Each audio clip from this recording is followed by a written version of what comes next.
Hi, everyone. Welcome back to A Spoonful of Oral Medicine. I am very, very grateful to have Dr. Stephen Bender with me here today to talk about post traumatic neuropathic pain.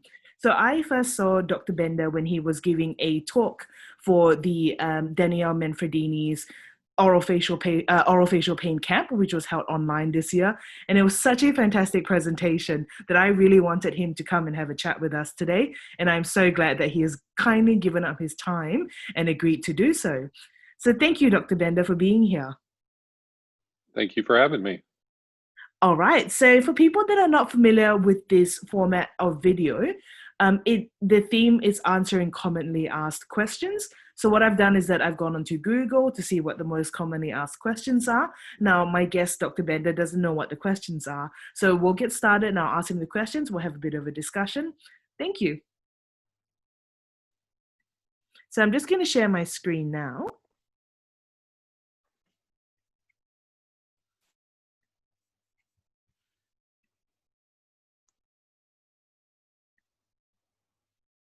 Post-traumatic trigeminal neuropathic pain. So Dr. Stephen Bender is clinical assistant professor and director of the Clinical Center for Facial Pain and Sleep Medicine at Texas A&M College of Dentistry. He's a diplomat of the American Board of Orofacial Pain, and he has lectured nationally, locally, and internationally on topics of headache, TMD, facial pain, pharmacology, anatomy, and physiology of the orofacial system, and sleep disorders. He has also served as consultant for the United States Army. So first off, what is post-traumatic neuropathic pain? Well, post-traumatic neuropathic pain is a type of neuropathy, we would call it. In other words, nerve-generated pain that typically results after some kind of nerve injury. That can be from a chemical injury, it can be from a traumatic injury, or it can be something systemic like diabetic neuropathy or diabetic nerve injury.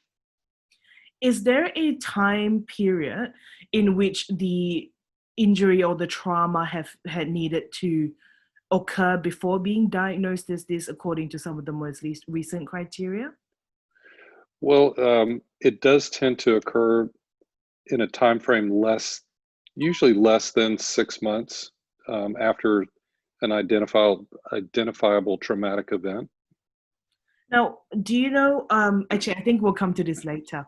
All right.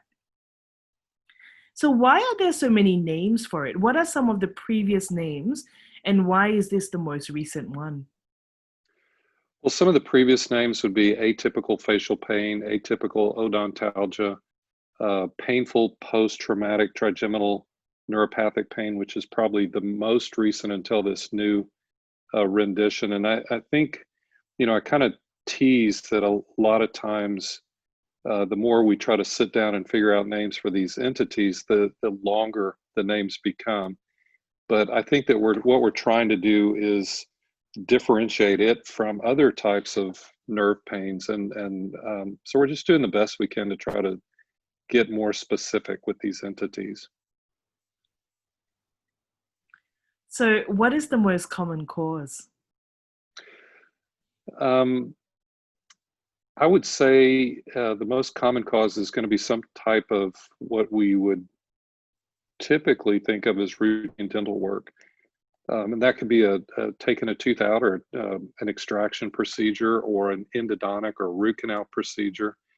But it can also be something as common as just getting a dental injection, or getting, a cavity filled. Speaking of dental injections, at the moment, there's a little bit of conversation about that in Australia where I'm from. Now, do you believe that the type of local anesthetic agent being used may have a higher incidence of post-traumatic neuropathic pain?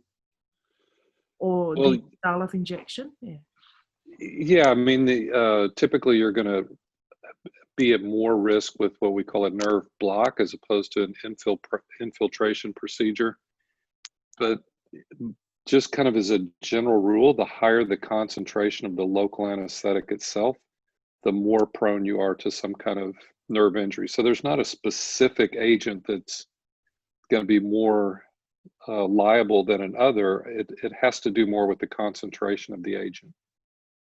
Now, is there a reason why you can give 10 patients a dental injection and one of them will develop post-traumatic neuropathic pain? Are there other factors beyond the injection itself, obviously? Well, and that's a really good question that we don't know the answer to, why some people develop these types of pains, sometimes have these reactions and others don't. Certainly, the injection technique is going to be a factor. In other words, how close we approximate the nerve structure, how rapidly we inject material. But I believe that there are just some people that are more susceptible than others, and there's probably a number of factors that could play into that. It could be, maybe a female population related to uh, sex hormone causes, or stress, or sleep, or diet. So there's a lot of different factors that make some people more susceptible than others. Mm. Now, do you think that a patient having a comorbid pain condition, a comorbid chronic pain condition, makes them more likely to develop this type of neuropathic pain? Yeah, there is good data to support that people with comorbid pain, such as migraine, such as persistent or chronic low back pain, they are going to be more susceptible to have post-procedural pain. In other words, these type of neuropathies than those that don't. So, if a dentist is wanting to perform a dental procedure on a patient, and in the medical history they note that maybe there are some of these pain morbid conditions, does this change what they do during the practice at all? Well, it's what I tell students all the time, that they should look at this history and look at people for these comorbidities, these pre-existing pain conditions, and perhaps proceed a little more cautiously. In other words, use a slower injection technique. Use different kinds of local anesthetics that avoid the high concentration local anesthetic agents. So things like that, I think, are prudent to just be aware, but we can't always prevent these. So be careful, but just know that it can occur, especially in this select population. Now, one of the things that I think I've been asked before and has come up in discussion before is, do we warn patients? Because as you mentioned, that there are procedures that are more likely, or there are procedures that are more associated with it. So sometimes when people think of post-traumatic pain, they think of root canal treatments and implants, like the big type procedures. But say if you are doing something as simple as a dental injection, do you warn the patients beforehand of the very small chance of developing this problem? Or do you, because there's also the placebo effect. So when you warn someone of side effects, they may develop more pain after. So what do you think about the informed consent process, again, for something so rare and I suppose straightforward? No, I've long been an advocate of informed consent for any procedure that we do, including injection procedures. Yes, we can have the power of suggestion, if you will, but I think we need to make patients aware that any procedure that we do, like an injection, which is a procedure, there is a risk, and we need to make them aware of that so that they can make then an informed decision as to how to proceed with that therapy. I think if we don't do that, then we're not doing our due diligence. We're not taking care of the patient. Mm. And besides dental injections, which we've covered, are there other procedures that may be associated with this that people may not have necessarily been aware? For example, even something like doing a dental scale and clean. Are there things that you've seen before? Yes, I've had patients just express that they bought a new electric toothbrush. So it can be something that they do on their own at home with devices such as this. So we really don't know, what could cause it exactly. We do know that even innocuous procedures like a dental prophylaxis, or the patient using some device at home, or just biting on a food differently, can cause these kind of symptoms. Mm. One of the things you mentioned beforehand, and I know your area of interest is this, is sleep.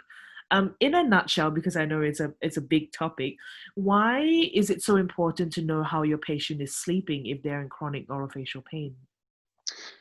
Well, sleep play, we're realizing more and more the importance of sleep on health in general, but we also know um, how it predisposes us to pain. We used to think that perhaps pain, chronic pain, would interfere with sleep and cause poor sleep.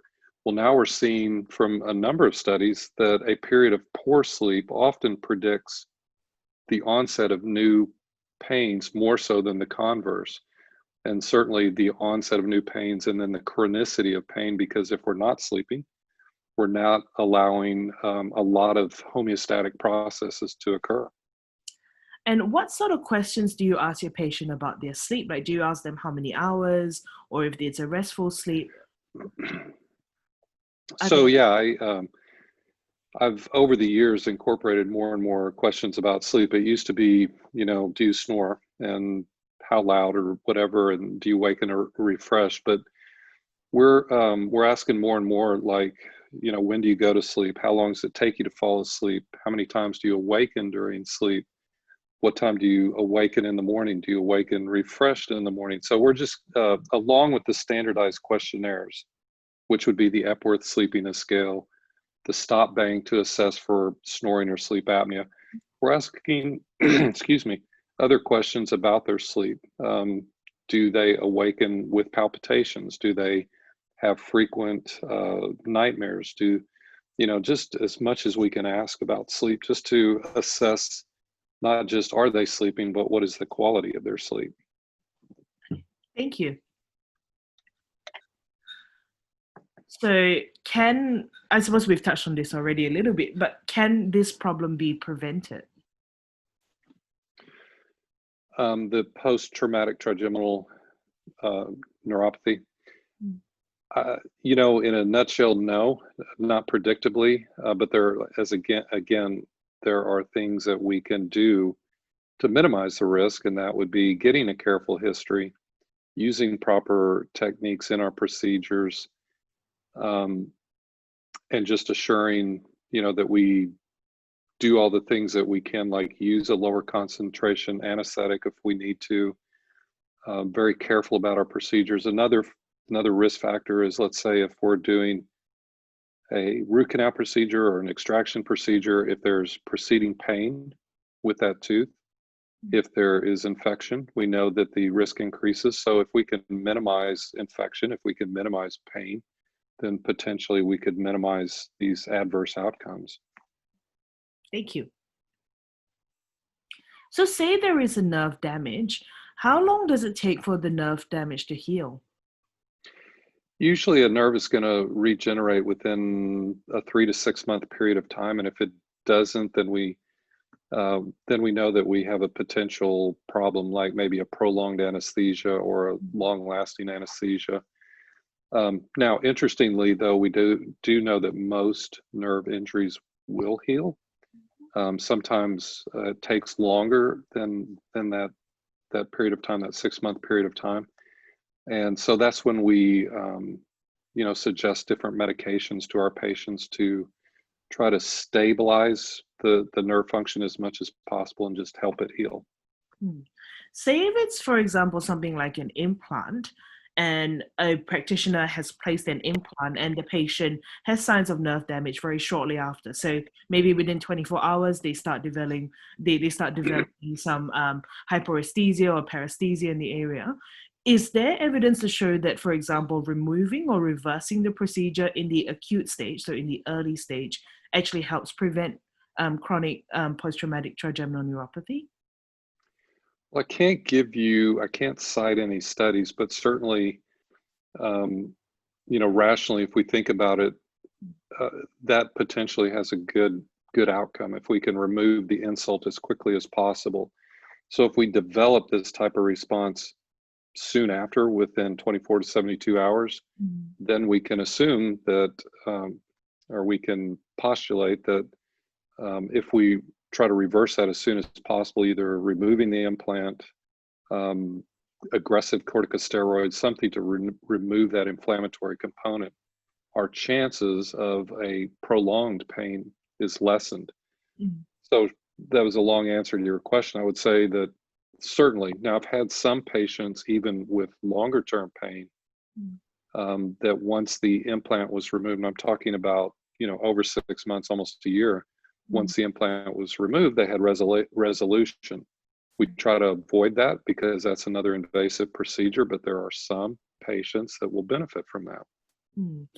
Now, one of the things that I see, and I'm sure you've seen this before, is we have some patients that unfortunately end up seeing multiple practitioners and having multiple treatments done. So they start developing pain after a procedure, they see someone else, they have another tooth extracted, or they have another root canal treatment that doesn't heal, and then they start doing other procedures to try and salvage the situation, because not everyone has post-traumatic trigeminal neuropathic pain on the brain. So do you feel that with these repeated procedures and repeated insults, the the neuropathy becomes worse? It seems that it does. Based on patient reports that I get, they do, not always, but they do, a lot of them reports, um, well-intentioned but misguided therapies. In other words, the provider is trying to do something. Mm, And with each subsequent procedure, the patient does tend to report a worsening of their pain. So that's why it's really important that we address this in dental education. Is at some point you just need to stop and try to diagnose the problem before trying different therapies, because it can worsen. The more we insult this area, the worse it tends to get. so how do we treat this problem once it's been established? Well, our first go-to is probably pharmacotherapy. In other words, we're looking at nerve membrane stabilizing agents. And so what does that mean? These are usually medications that we use for depression, that we may use for anxiety, that we may use for seizure disorders. In other words, if you think of what those disorders are, they are abnormal nerve function. And so if we can put chemicals into where the nerves kind of communicate with each other and reestablish more normal flow of that information, a lot of times after a period of time we can fix the problem, if you will. Now, other than these types of agents, because some patients don't want to take medications, and so we may try different types of nerve blocks, and you think, well, that's another invasive procedure.